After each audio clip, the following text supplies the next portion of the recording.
حبيبي سروال بعد اطلع التصوير يلا نفس تطلع بس شيء نجيب لك علاقه خاصه لك وحده. اوكي. هذا ديال زينب بنت الديوان. صيح مني عندك كبير هنا نصيحه 100 شو منو نصيحه خليت لك بعد ما عليك حبيبي. يلا وليد يلا قلب. زين وهذا مسواك خطيه. يقدر عليه وعوضيه والله كل شيء. طبعا الله والشام.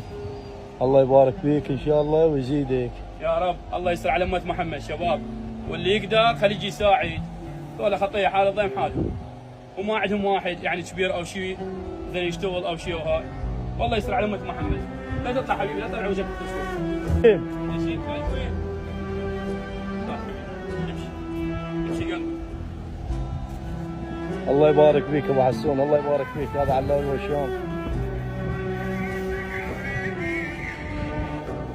زين واحنا حاليا بالديوانيه وان شاء الله تقدرون عليه شباب وتساعدون هاي الناس. لا تطلع حبيبي. الله يبارك فيكم.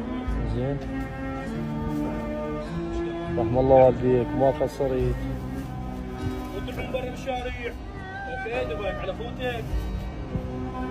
دبك على فوتك لا تطلع. بس هو ما سلم علي بشيشين. بس سلم عليك. تعال بشيشين. هذا موي. هذا المشاهير اللي عنده المتمكن لا يقصر يا ولد. هذا بس سوي البيت. هو علي هذا كله اجر وثواب. اللي عنده لا يقصر فدوه روحكم. الله ما محتاج لا طشه ولا ابد. زين ما محتاج هاي السوالف.